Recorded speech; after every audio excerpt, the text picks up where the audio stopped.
There's a quote by Matthew McConaughey where he says, "A good man is not a nice guy." In today's video, we're going to talk about why being a nice guy is often such a problem in dating.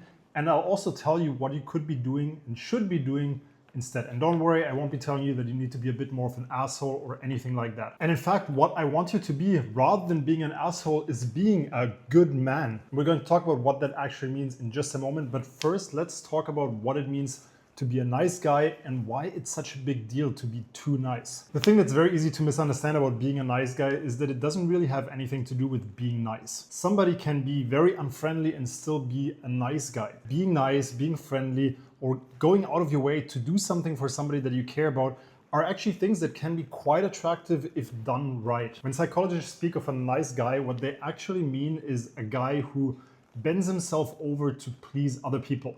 Somebody who doesn't have strong opinions of their own or will just discard them in order to comply with other people's opinions. Somebody who doesn't really believe in anything, or at least doesn't dare voicing it.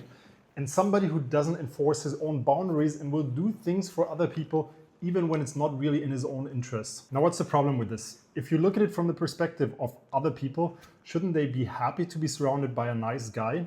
After all, you're doing pretty much anything you can to please them. The problem is, if you're being a nice guy, what you're essentially doing is you're disrespecting your own boundaries. You're pleasing other people at the detriment of yourself.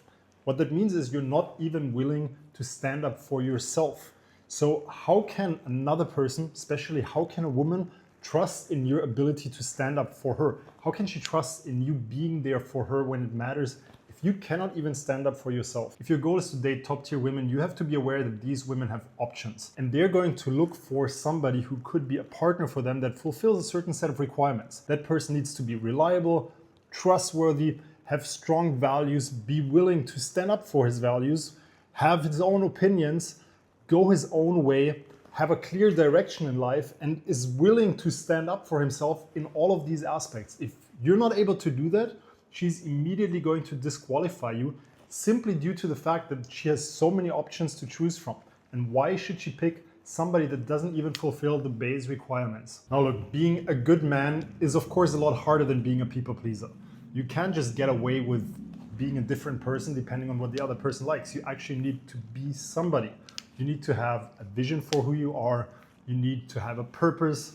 You need to have a set of values. You need to develop the ability to stand up for yourself, be on a clear path and communicate that accordingly. There will be people that will not match with you. That's the big difference to being a people pleaser. If you're a people pleaser, everybody will somehow like you, get along with you and be comfortable around you, which tends to feel nice, right? We like to make people feel comfortable. But the truth is, making people feel comfortable is simply not enough. People like to feel comfortable, but they feel comfortable with their work colleagues, they feel comfortable with their friends.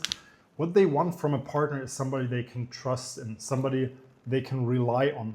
Somebody that's taking them on a bit of an adventure every now and then, right? A safe adventure, but an adventure. Something they can experience, something they can live, something they can feel.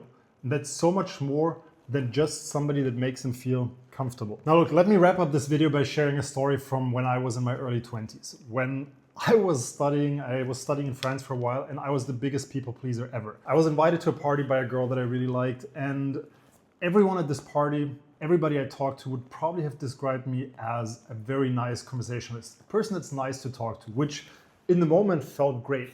The problem is that if you really asked them to describe who I was, that would not have been possible because I was not myself.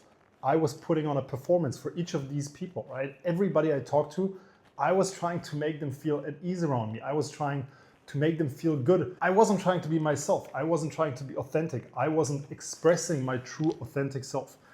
People can feel that. They are repelled by that. And the effect it had on the person that I came to see at this party was that she ended up making out with another guy. Now, this is a very painful story for me that I've told in a different video. I'm not gonna go into too much detail here today. I just want you to take away that the effect of being too nice is usually that you're not memorable. People will just see you as a pushover.